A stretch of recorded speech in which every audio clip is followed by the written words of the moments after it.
Organisma-organisma hidup sentiasa saling bertindak balas antara satu sama lain dengan persekitaran. Saling tindakan ini membentuk satu sistem yang stabil yang disebut ekosistem. Contoh ekosistem adalah hutan, gurun dan laut. Tasik dan kolam terbentuk daripada pelbagai proses semula jadi dan adalah antara ekosistem yang paling penting di bumi. Mereka digelar buah pinggang lanskap kerana keupayaan mereka untuk menapis dan menyimpan pelbagai bahan buangan daripada sumber asli dan manusia. Mereka menyediakan habitat yang unik untuk pelbagai jenis tumbuh-tumbuhan dan haiwan dan mereka membantu untuk mengawal banjir dengan menyerap air yang berlebihan. Secara umum, kolam adalah lebih kecil daripada tasik. Selain dibentuk melalui proses semula jadi, setengah kolam juga direka oleh manusia dan haiwan. Contoh kolam binaan manusia adalah taman-taman air dan kolam koi di mana tujuan utama adalah hiasan dan sebagai ciri-ciri lanskap. Kolam ikan untuk perindustrian perikanan, kolam mandi untuk rekreasi dan kolam perindustrian di mana tujuannya adalah untuk menyimpan air sebagai sebahagian daripada beberapa proses industri. Contoh kolam yang dibina oleh haiwan ialah kolam memerang. Memerang terkenal dengan sifat semula jadi mereka untuk membina empangan di sungai-sungai dan anak sungai dan membina rumah-rumah mereka di dalam kolam yang terhasil. Walaupun tasik dan kolam meliputi hanya 2% daripada permukaan tanah di bumi ini, kedua-duanya mengandungi sebahagian besar daripada air tawar di dunia. Salah satu ciri kolam yang paling penting adalah kehadiran air berdiri. Ini dapat menyediakan habitat yang sesuai bagi pelbagai jenis tumbuhan dan haiwan. Kesemua populasi haiwan dan tumbuhan yang tinggal di kawasan yang sama membentuk satu komuniti. Perubahan dalam populasi sesuatu spesies akan mempengaruhi populasi-populasi lain dalam komuniti.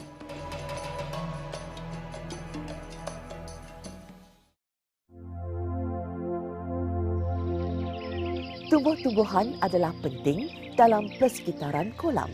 Mereka menghasilkan oksigen apabila membuat makanan. Ini membantu menambah tahap rendah oksigen yang sering dijumpai di dalam air bertakung. Haiwan kolam menggunakan tumbuhan untuk makanan, tempat berteduh dan untuk perlindungan daripada pemangsa. Bahan organik yang terhasil daripada tumbuhan yang mati menyediakan organisma kolam dengan nutrien yang diperlukan. Spesies perintis atau spesies yang mula-mula mengkoloni lombong-lombong dan kolam terbiar umumnya terdiri daripada spesies phytoplankton atau tumbuhan akuatik seperti alga dan tumbuhan tenggelam seperti hydrilla dan elodea. Tumbuhan ini menjalankan fotosintesis. Banyak organisma dalam kolam adalah agak kecil dan hanya boleh dilihat dengan mikroskop. Pada peringkat permulaan, air kolam berada dalam keadaan jernih. Kejernihan ini membolehkan cahaya matahari diserap oleh tumbuhan tenggelam bagi melengkapkan proses fotosintesis. Proses fotosintesis ini dapat meningkatkan oksigen terlarut. Tumbuhan akuatik merupakan sumber semula jadi yang berpotensi untuk mengurangkan kandungan nutrien dalam badan-badan air yang tercemar. Keadaan di dalam kolam sekarang merupakan habitat yang sesuai untuk pembiakan nyamuk, siput, berudu dan ikan kecil. Organisma lain juga menggunakan kolam untuk beberapa aktiviti termasuk burung seperti itik, mamalia seperti memerang dan reptilia seperti ular. Dari semasa ke semasa, spesies perintis ini akan mati dan mendap ke dasar kolam lalu mereput menjadi bahan organik. Pada waktu yang sama, berlaku juga hakisan pada bahagian tebing kolam. Tanah yang terhakis ini bercampur sedikit demi sedikit dengan bahan organik yang reput itu tadi, lalu menyebabkan kolam menjadi semakin cetek. Kolam memainkan peranan yang penting dalam kehidupan banyak burung. Hampir semua spesies burung sering melawat kolam atau tasik untuk minum, mandi dan mendapatkan sebahagian besar makanan mereka, iaitu tumbuhan dan ikan kecil.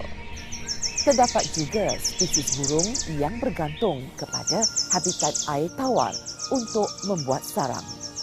Burung adalah ejen penting dalam pengedaran kedua-dua tumbuhan dan haiwan dari satu habitat ke habitat yang lain.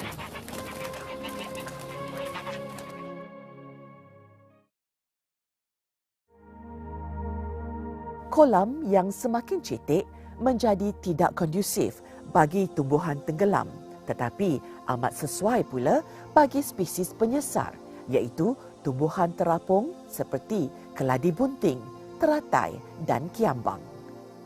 Penyesaran pertama berlaku. Daun tumbuhan ini yang disokong oleh batangnya hidup terapung di permukaan air. Akarnya berada di dalam air. Ia membiak dengan cepat kerana menerima cahaya matahari yang mencukupi untuk proses fotosintesis. Dalam masa yang singkat, permukaan kolam dilitupi oleh spesies terapung ini. Keadaan ini menyebabkan cahaya matahari tidak lagi dapat menembusi ke bahagian dasar kolam bagi membolehkan fotosintesis berlaku pada tumbuhan di dalamnya. Akibatnya, banyak tumbuhan akuatik mati lalu bertambahlah jumlah mendapan organik di dasar kolam. Diiringi dengan hakisan yang terus berlaku dari semasa ke semasa, kolam menjadi bertambah cetek. Kolam yang semakin cetek kini menjadi tidak sesuai pula bagi tumbuhan terapung.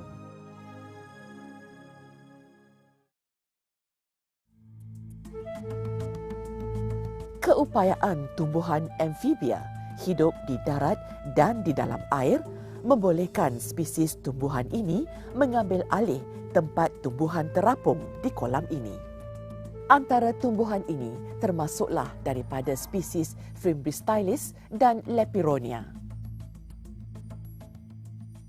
Tumbuhan amfibia tumbuh dari tepi kolam dan mengkoloni sehingga ke tengah kolam.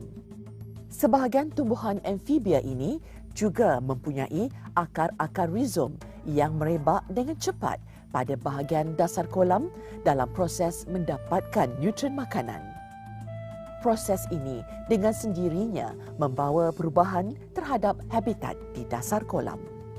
Perubahan habitat diiringi dengan mendapan yang terus bertambah menjadikan kolam terlalu cetek sehingga tumbuhan amfibia ini pula mati dan reput. Penyejatan air ke dalam atmosfera pada peringkat ini terus menjadikan kolam tersebut kering kontang.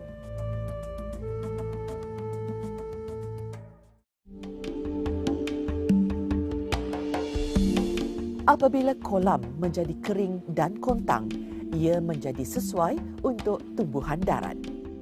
Tumbuhan daratan seperti rumput, paku pakis dan tumbuhan herba akan menyesarkan tumbuhan amfibia sebelum ini.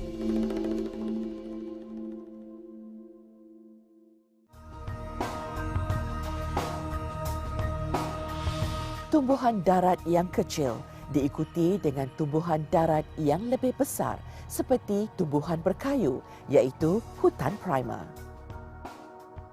Selepas beberapa tahap penyesaran yang mengambil ratusan tahun, sebuah komuniti yang seimbang dan stabil akan terbentuk. komuniti seperti ini dinamakan komuniti klimaks. Di Malaysia, hutan-hutan tropika adalah komuniti klimaks. Di peringkat global, peranan paling penting yang dimainkan oleh sebuah kolam adalah pengeluaran ikan dan hidupan liar lain.